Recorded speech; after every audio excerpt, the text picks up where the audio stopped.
I kept it real without the thuggin' either. Planet of an ape and I'm a Southern Caesar. This a shot of tequila mixed with margarita, cause I got the juice and didn't use a needle. Now I'm on one. Shout out to my people, we were hopping fences, ducking, dodging, weaving, hiding from police. Man, but so I want to talk to you kind of about the art of perfecting a song. Okay. Because you're not somebody who just throws anything out there. You're not recording 25 singles or 25, songs and just putting them out there every week like a lot of artists do. Right. Nothing wrong with that. No, not that at all. But you're somebody who I see takes the time to perfect a song, perfect the craft of it. Mm-hmm. What is it like, how is it perfecting a song? Well, I'm really like, when J. Cole say middle child, I felt him 100%. I'm in between two age brackets. I'm in between the Kanye age bracket, the older, and then I'm in between the youngsters like the NBA young boys. Yeah. I'm right in the middle. So I gotta, you know what I'm saying? It's very difficult, but it's gotta be very strategic also. I see that. Yeah. Because even on this project, man, you have a couple really turn up songs. Right. That cater to the younger, but then you have a lot of songs that cater to the older people. Right. But the art of perfecting a song, man, how does it to actually sit and write and come up with some of these lines that you're actually doing and how is that? It's a zone that I got to get in. It don't just I can't just turn it on all the time. Yeah, because I'm really interested in the way people actually sit and write and stuff. Yeah. And I write most of my music in my car. So I'm writing in my head as I'm driving. I don't know what it is about being in my car and then driving. It's relaxing. Yeah, it is. You get in the zone. Right. And I just be hearing stuff in my head and I catch it on my phone right quick. And then when I get home, I'll zone out, put the speakers on, and then I'll turn up again and I'll just put that vision in my head and I'll write that vision down. How long does it actually take you to write a song? It'll take me anywhere from 10 minutes to like a week. Okay. It's really no kind of, it depends. Like that single I did, Do You Mind? That literally took me like 10 minutes. Some records write themselves. Yeah. Other ones, you got to play chess with it almost. It's chess, not checkers. No, not at all. I believe that's one of your lines. Yeah, it is. I think so. Right. If I remember correctly. But you're listening by. Oh, yeah, if I remember correctly, man. So one of your my favorite songs that you have done is Juice. Okay, yeah. That is definitely one of my favorite songs that you have done. And definitely, if you haven't heard it, man, go check it out. I appreciate that. It's available everywhere. Yeah. It's really not that hard to find. Juice is like a hidden gem. That's why I was going to ask you, why is it a hidden gem? Why is it something that you haven't promoted more of? It came down to like paperwork and management.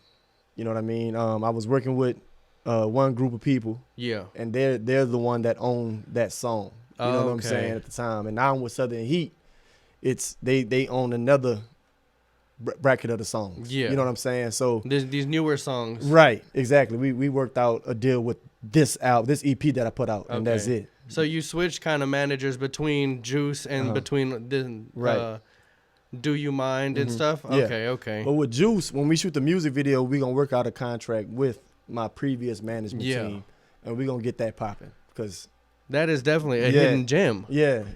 I've seen you perform, and you don't even really perform that song. Right, yeah. But that is definitely one of my favorite songs. It's like a summer kind of anthem, man. It just gives you that feel. Yeah. I'm going to actually dig deeper into trying to get that situated because I can't just have it sitting like that. Oh, no. Definitely. You got to do something with that one. Right. So you talk about Southern Heat Entertainment. Mm-hmm. What is Southern Heat Entertainment? Who are they? Mm-hmm. Or how did you even link with them? And right. So shout out to my boy Donald. He works out at 24 Hour Fitness, and he works out where he knows a guy. Actually, the guy I'm working with right now, D.E.M.O. Shout out to Don. And he told him, hey, you need to check out my boy. Like, he could go.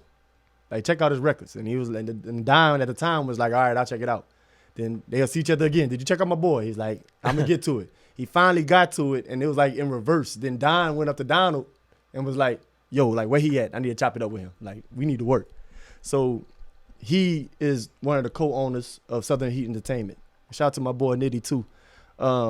So he just put me on with pretty much how to get down. Southern Heat Entertainment is not just a independent label. It's like an investment team. They have their own boxing. Mm-hmm. They got their own boxer. They do their own, fundraisers for communities and stuff like that. They got singers. They got rappers. They were one of the first labels that signed Megan Thee Stallion. Okay. When she was dropping like freestyles and stuff, she was working with Southern Heat Entertainment. You know what I mean? So, they got contracts with certain songs. So they've been around. They've been doing a lot of stuff. Right. Well, I mean, that's dope that you're a part of that. Yeah, You get to have this strong structure behind you. Right. That's what I needed. I needed somebody that was willing to invest. Yeah. You know. Because you could do it all yourself, but whenever you have somebody who really believes in you, right, who they're not only are they just looking at money side of it, but they believe in your art. They like your music, and that's where it started out as. Right. They heard your music and like, we gotta do something with him. That's exactly what it was. Your music, man, it draws people in. And there's something about it. I don't know. I think you found like the thing about writing a hook. I really enjoy your hooks, man. There's something about the catchy, and they get stuck in your head. Like Send Nudes. My bad. I just had to laugh because pause, you know. Yeah. No, Send Nudes, man. You can't get that out of your head. Right. How did that song come about? Man, I'm a type of dude. I like capturing real moments. You know what I'm saying? Yeah. And I'm talking about me personally, but I feel like every man, you know, when they away from their girl from a while, I think it's their right for their woman to take care of them as far as keeping them entertained. And there was a time where I worked overnight at a job. You know what I'm saying? I working at Coca-Cola at the time. I working overnight at Graveyard. So I can't see you when I want to see you. So show me some love. You know what I'm saying? Send me something, you know. And shit, had me up all night after that come through. Hey, you Send Nudes. Yeah. That one, man. What has the reaction been kind of since you dropped that one? That has been my most streamed record. It's like over like 80-something thousand streams right now. You know what I'm saying? And that record right there, a lot of DJs love it. You know what I mean? You got that reggae vibe. Yeah. You know what I'm saying? The hook is catchy. And it's like like I say, it's like a reality type thing. You know, people can relate to it. It's whether very they want to admit it or not. You know what I'm saying? People can relate to it. Whether they, send nudes or not, it's a relatable song. What do you think it is actually about that song compared to, the other ones, other than like the reggae feel? I mean, there's something about it that is just infectious. I think I'm not rapping as much. Ooh. That's what it is. I'm not rapping. I'm giving some melodic. And that's something that you can do if people don't know, man. This guy can sing. Right. You don't like to flex them vocal cords too much, but I ain't hooping. You know what I'm saying? Like you got some singers that could hoop. You know, they could go. I'm just trying to make something to where it feels good to the ears. You know, man. So going from all that, this project, how long have you been working on this project for? You laughing because I've been following it. Yeah, you've been a part of this process. I've been a part of the process for a long time. It even had a different name at one point. It did, and it's crazy. Track number 2, I shouted out that name. Oh yeah. I noticed that one. Mixtape Mom. Yeah, but so it's got a window from 3 years all the way to like a couple months ago. Yeah. You know what I'm saying? To be honest with you. 3 years, like a couple months ago. And I guess in between there, a lot of stuff was going on because you said the management stuff. And then I'm sure you had a lot of songs that didn't get to actually make it. Yes. Yeah, we got a lot in the vault. What are you going to do with all that? Is all going to be released? Yeah, they rolling over. So then that's what I like about with this label. It has a structure to it that's showing me a way how to do this. I got buku songs. So we just rolling over the songs that didn't make the EP, and that's gonna make the next the next album or project. So that's how we doing that. So it's an acronym, D.E.M.O, D-E.M.O. Yeah. Why don't you let everybody know what that actually stands for? Yeah, D.E.M.O, it stands for DKEELA Emotion Musically Orchestrated. But at the same time, it's a demo. Yeah. It's literally just a demo of me being as versatile as possible in the smallest package as possible. It is very versatile. I feel like it's kind of like a roller coaster. Because it starts out That's crazy. chill. That's a good analogy. And then it goes a little bit higher. Then Right.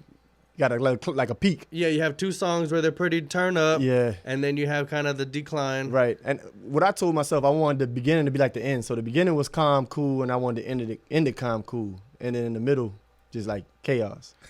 The middle, you had Self and Big Dog. Right. And those were kind of your two. I feel like they're catering to the younger crowd. Right. Is it any different whenever you're writing for like a turn up anthem compared to whenever you're having to sing or do melodic or those songs like Big Dog and Self, they fun to perform. Yeah, you know what I'm saying? Those are the type you want to be on stage and turning up. Yeah. You know, that's how I feel about records like that. When I write for the young crowd, I'll be like, damn, I'm gonna have a good time on stage. And that's how those are the ones you have to use all your energy for. Right. And then you got to turn it down. Mm-hmm.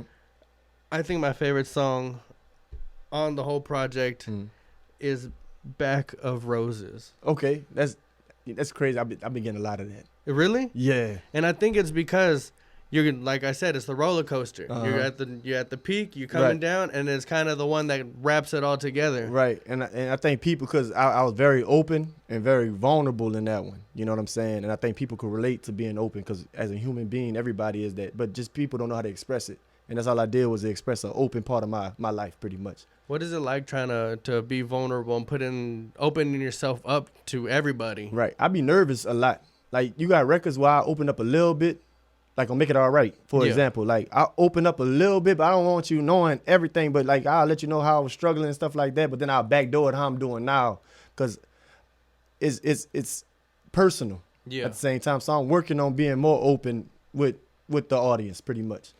I think going with being personal, one thing you talk about in your music a little bit is having a son. Right. And how is being a parent kind of a driving force of music? I'm a superhero to him. You know what I'm saying? He thinks you JayZ. Yeah, daddy, a famous superstar. That's how he look at me. And, you know, and that's the confidence that I build for myself. That's crazy because I know having kids, I have kids myself, so it's something that really just drives you to want to greatness, huh? Yes. Yeah. You can't. There's no letting them down at all. So yeah, like something about having kids really just there's no letting them down. You have to go hard or go home with it, really. Yeah, you do. Because either you're gonna work 9 to 5 or you're gonna go as hard as you can in the music or in my case, you know, doing the platform and showing your kids that you can't give up. Right. That's something that really motivates people. That's what I'm trying to get to. It's a motivation. Right. Because plus my son, he'll get on my ass. You know what I'm saying? Like if something trash, like that's a relationship we got. Like I'll get on him, but I want him to be real with me too. So I can't let up because he'll let me know like, man, that wasn't all that. You know what I'm saying? Or that was trash or whatever. And I gotta get on his ass. Let him know who daddy is. You tripping? But, hey! I worked hard on this one. Yeah, exactly. This one took a lot out of me. Right. So, but who are some of your influences in your style or in your music, man? A lot of my influences, like JayZ is a big influence. Kanye West Diversity is a big influence as far as music. Sugar Joyco, the realm that she in, and me being around her a lot when it comes down to music and helping write and stuff like that, with her production and stuff like that, expands my mind musically. So a lot of those things is combined into one. Shout out to Sugar Joyco. Yeah, definitely, she was on the show too, huh? Yeah, definitely one of the hidden gems around here. She about to take off. Man, she is one of the most diverse, most talented people in this city. Yeah. I'll put it against anybody. Yeah, hands down. Hands down. Definitely. I'll put it against the world, to be honest with you. I ain't trying to be. I'll put it against the world. I definitely, man. She cool. She's cool, definitely. If you haven't checked it out, man, check it out on the page. Joyco, Sugar Joyco interview. Dope. I did it a few months back. Probably a while back. Yeah. But that's great that you work with her, and that's how I keep my iron sharp. Yeah. Because you're not just a rapper, man. You can write, and that's crazy. So, I think we did get into this little debate one time where you were telling me that JayZ is your favorite artist, and I didn't believe that you said he's one of the best of all time. Right, dead or alive. Yes, and you argued with me, and you convinced me. We argued. I don't. It was a debate. It got a little heated on you. It was a debate, but definitely you proved me. Mm-hmm. You proved to me that he really is.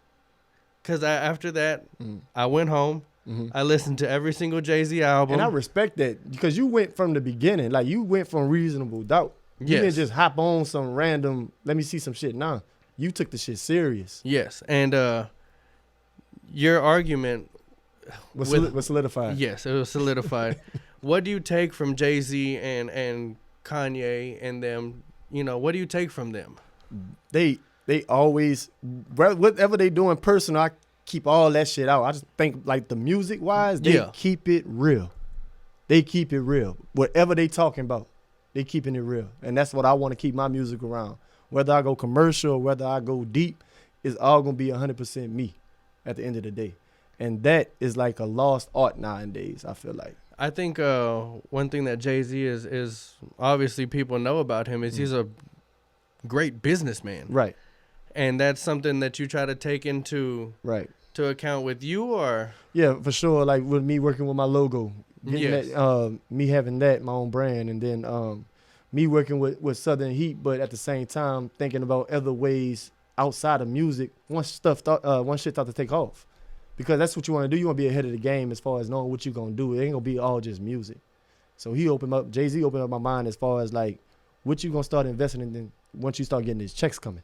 You know what I'm saying? So. Because he doesn't just have rap money. He Right. has money that's gonna last forever. Right, that forever money. Yeah. Yeah. And is that that's what you're trying to do? Right, and then we see Kanye with the fashion world, how he tearing it up. Like, He doesn't even have to be putting out music anymore. ever again. You know, them Yeezys out selling Jordans right now. I don't have a pair, but I want a pair. Me either. I ain't say I was spending money on them, but them Yeezys out selling Jordans. I heard right they're now. comfortable. Right. That's all I can say. I heard they're comfortable, but Yeah. I ain't got easy money. Yeah, I'm really not really like a sneakerhead like that.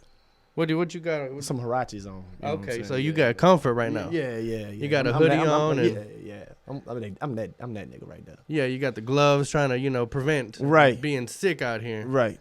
They had to come off the gloves though. But man, so that's crazy that you take all that and you kind of mix it to become who you are. Right. So, what's next, man? What's your next plans with this project? So the goal is whichever song popping the most, we shooting a music video right off the rip. What is the song most popping the most at this moment right now? You know it's me and Big Dog. They Okay. getting the most streams right now. Now stick 'em. That Big Dog. Talk to him. Come on, I've already listened to this album probably talk to them niggas. like 6-7 times. I Right, listened to right. it on the way up here. Well, you the reason why we might be shooting a music video to that one. It's me. Yeah. I think. What would the concept be for? Big Dog? Yeah. Man, I'm thinking like the old school Ludacris. You know, when he had that album with the big face, but the dogs had the big faces too, like. Mhm. But I'll go more on the dog side, not because, I think a lot of artists already concepted the whole big face cartoonish thing. Yeah. But I'll do just more like the animal side, like the Snoop Dogg side back in the day. Okay. You see what I'm Okay. saying? I'll mix the Ludacris with animation with the Snoop Dogg vibe. I think that would be dope, and that would show. I mean, you're not 100% serious. You gotta. Right. I gotta have fun. You got a fun side. You got a little Yeah. sense of humor to it. Yeah, once you're not having fun, it's not going. Once the music becomes work, Right. it's always gonna be work. But whenever it's like work, where Yeah. you're like, oh, I gotta Yeah. write a song. Yeah, you gonna hate to do it. Yeah. Yeah, That's with anything. I gotta make it fun to do because I'm just be real. Like, say when you got a music video set up, and they gave you a concept, and you might not like it, you gonna go with a whole different mindset, and now then you're not gonna give it your all. I think a lot of artists back in the day would have problems with that, with the label controlling them. Exactly. With just like, okay, this is what it's gonna be, this is what you gotta do, and then they didn't really like it. And that's what I like about Southern Heat, man. They trust my ideas. They give you kind of creative control, Right. of your vision. Yeah, That's important. very. That's very important, especially with what Megan Thee Stallion and stuff was just going through. Right. Oof, not being able to release music and stuff, man. How is that getting into a label, or is it kind of nerve wracking? Because you hear all these kind of horror stories, kind Right. of of artists. Yeah, it made me read more. I'm reading, rereading, and rereading everything. You gotta be on top of it. Right.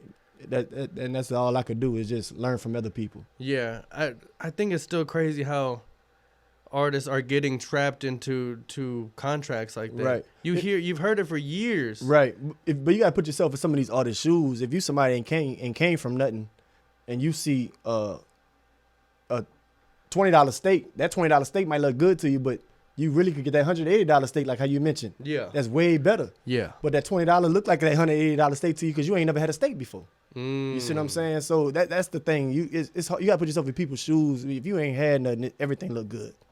And then also, I think they ain't making it easy for you to read that contract. Nah, because you have to have, they write it for the type of people that read it are professionals at reading it. So like lawyers. And then they make it thick, and Right, you got a lot of papers and shit. Yeah. Exactly. It's not meant for you to read. It's meant for really a lawyer to read. But that's why you got to learn and you got to do research and you got to take care of yourself. Man, that's crazy. Yeah.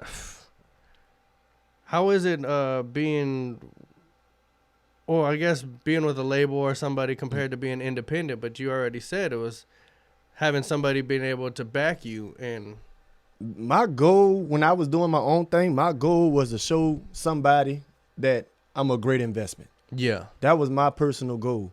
And it worked. So I didn't go into it thinking like, damn, I'm spending this much money here. And what if this don't pop off?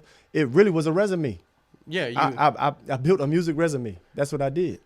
What is it? What is that called? A catalog. You got your catalog. You Right. got your EPK, or what is it? EPK. EPK. Yeah. I get people sending me those. Yeah.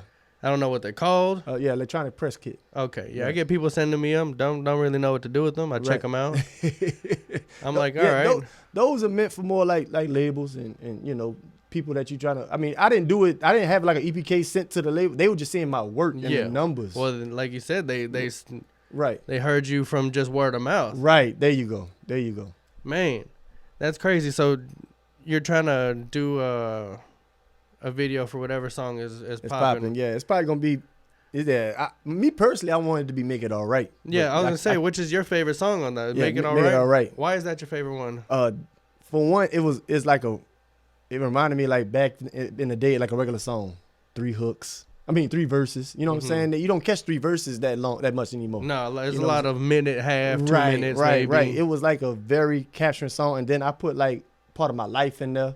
I put like what I'm doing now in there, and then I just got to express like all of me, and it seemed like chaos, but I got to put it inside like a ball. I captured the chaos. Yeah. And I made it into like an art form. And that's why I like that record so much. And then that beat jamming. Shout out to A4 out of Chicago. He killed that beat. Ooh, out of Chicago, man. Yeah. And shout out to him. Yeah. Because that one was dope. Yeah, appreciate that. But like I said, man, Back of Roses is probably one of my favorite ones, or When It All Goes Down. Oh, When It All Goes Down. That's the one that was like, that record was written like 3-4 years ago. We was at the studio when we was putting all the masters together. Yeah. And we was looking for it and we couldn't find it. And we was like, my engineer was asking, shout out to my boy Jason at D.E.M.O. We was looking. Shout out to Jason at D.E.M.O. Studios. Hey, shout out the whole Barron Collective and everything, man. Barron's they the best in Houston, hands down. Oh, yeah. Barron Studio, the best in Houston for every independent artist. But and we looking for this record. We looking for it so bad because everybody got their own folder. He had to go to the front and talk to the lady at the front, like check like the backup space hard drive or whatever. They looked it up. He came back in the room. He's like, D, you did this song like 4 years ago. I'm like, damn. And people jamming that one a lot. Like people fucking with that When It All Goes Down. I like it, man. Yeah. It's melodic again. You know what I'm saying? Like it is. Like Send News is melodic. You know what I'm saying? They got a nice little hook to it. See, whenever you drop Send Nudes, I didn't know that was gonna be kind of the leading point into this project. Me personally, I think it wasn't supposed to be. It wasn't supposed to be. It was just supposed to be a single on its own. That was my handshake to the label. See, I like to get like a vision of how things work. That was me and the label saying we about to work together. But that wasn't like an alley oop to that project, because my project was written way before I got with Southern Heat Entertainment.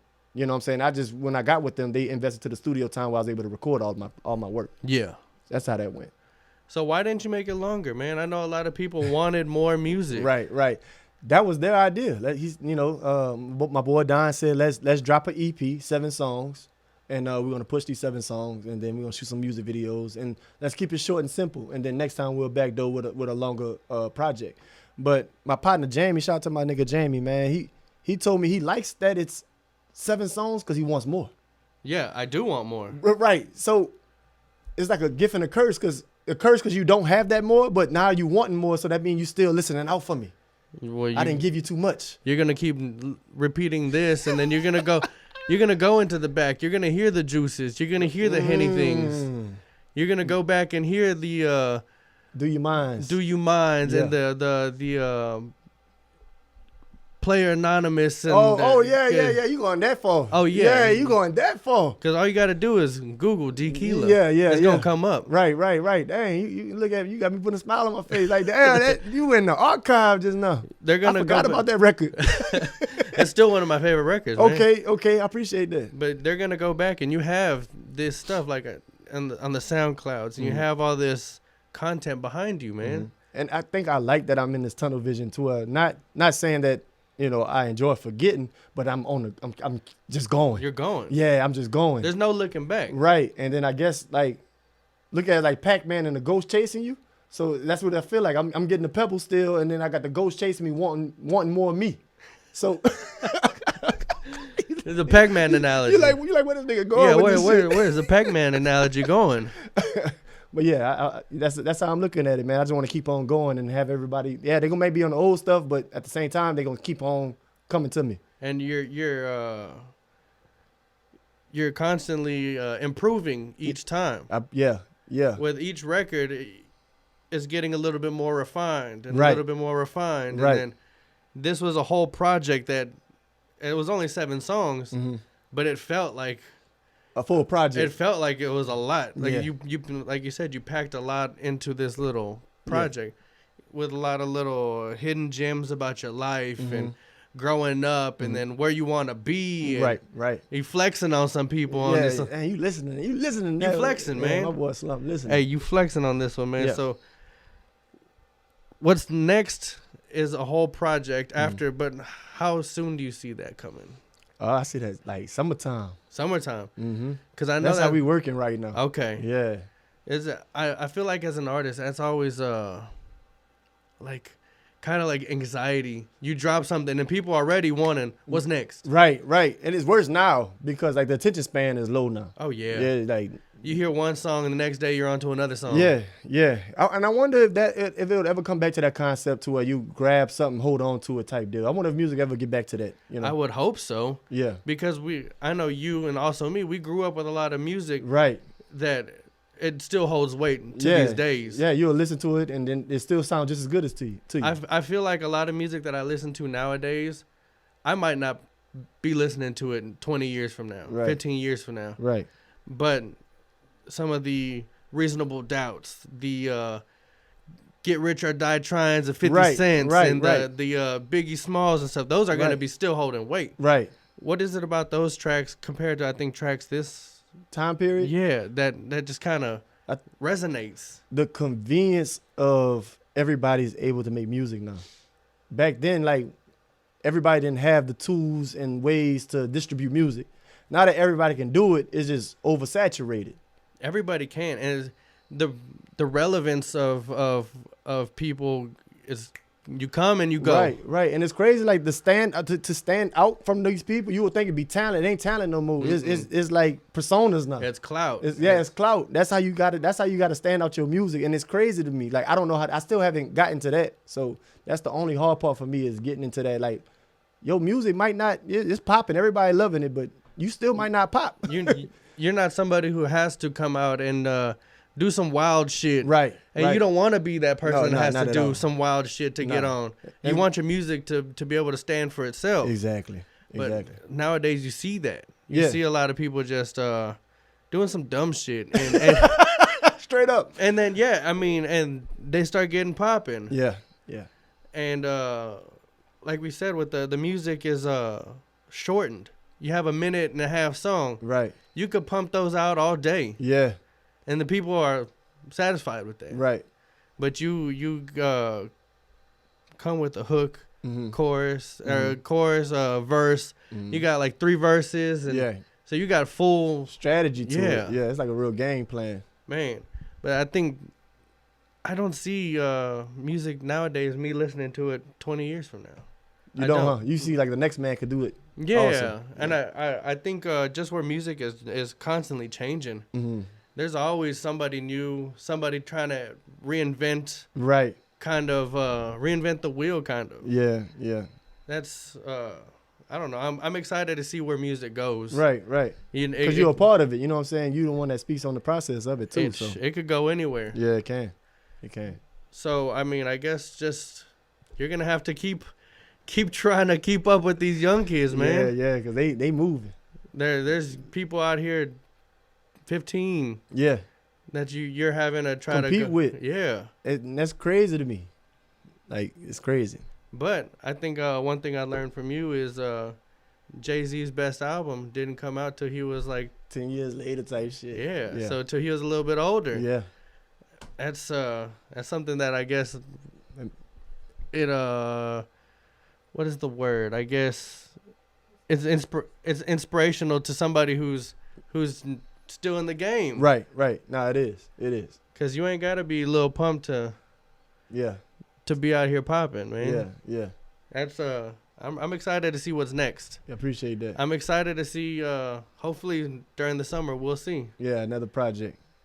You say you have a lot of back catalog music. We're excited to see. I know a lot of people are too. Yes, sir. Man, why don't you let everybody know where they can find you? You can find me at DKEELA. That's DKEELA. That's on everything. Twitter, Instagram, Facebook, YouTube, Google. DKEELA. Just Google it. D.KEELA. It's not hard. Yeah, everything will pop up. Yeah. It's not hard to find him. It's D, no dot, because I know you dropped the dot. Yeah, I did drop the dot. You dropped the dot. I don't know why you dropped the dot. Yeah, I dropped the dot and I went all caps on the moves. Ooh. D no dot KEELA. D.KEELA, man. Yeah. Check him out. Check out D.E.M.O. Yeah. Available everywhere. Yes, sir. Apple Music, Spotify, Deezer, I guess. Yeah, it's on everything. Yeah, everywhere, man. Yeah, check it out. Whatever you got, just type in D.E.M.O. or D.KEELA. I'm going to pop up. Check out the YouTube. Check out the Instagram, Twitter. Check out everywhere. Yes, sir. This man right here, you're definitely going to want to tune in. You're definitely going to want to see what he's got coming up next because I'm telling you, he's the next big star. Yes, sir. Appreciate that. Motivation. Motivation. That's what I do. I know it. I'm a motivator. Yeah. And then your grind, man. Shout out to Slump Sessions, man. Y'all came a long way. And you just grinded so hard, man. And I just see you, man. Like, they got people in the city talking about you and everything, man. You creating a lot of buzz around here. I think that's one thing that not a lot of people actually know is that you were one of the first people to actually motivate me to do this. Yeah. And you took it. You took it and you ran with it. So congratulations. That's motivation for me. I appreciate you. Without D.KEELA, there would be no Slump Sessions. I respect that. Respect. We out here. Check it out. The interview will be available everywhere. On all streaming platforms, you can listen to it. If you're watching this on YouTube, thank you. Like and subscribe. We out here, Slump Sessions. Stay slum. Roll it up, leg it strong. Thought that I was finished, my nigga. This the beginning. I started out independent. My teammates ended up winning. Other rappers are gimmicks. They using it, now they trending. Pockets was looking Lenny, but now they looking replenished. I been rapping, been snapping before the chatting. I got me a Pocahontas that's mixed with a Paula Patton. My limit to the sky, no one can ever notice. I crept through the crevice, I made it out to the other side. Sad I had to leave you where the grass wasn't greener, but the simple-minded people had a Trump wall between us. Hold on. Simple-minded people had a Trump wall between us. I'm a natural born leader since I came from out the fetus. Told my mama I'ma pay every toll just to feed her. Coming with that tomahawk, combination with the vote. Killing niggas with the heat, call that shit a somersault. Every time we rolling up, everybody should know it's us. Kill is the king of this shit, and this a royal flush. Hey. Yes, sir. Appreciate that. Appreciate that. We out here, man. We gonna get you one of these right here. Oh, yeah. Hey, elbows only. Hey, no dapping up till this coronavirus is over, man. Yes, Slump Sessions, we out here. Hey. Stay slum. All right. Juice, juice, juice. I kept it real without the thuggin' either. Planet of an ape and I'm a Southern Caesar. This a shot of tequila, mix with margarita, cause I got the juice and didn't.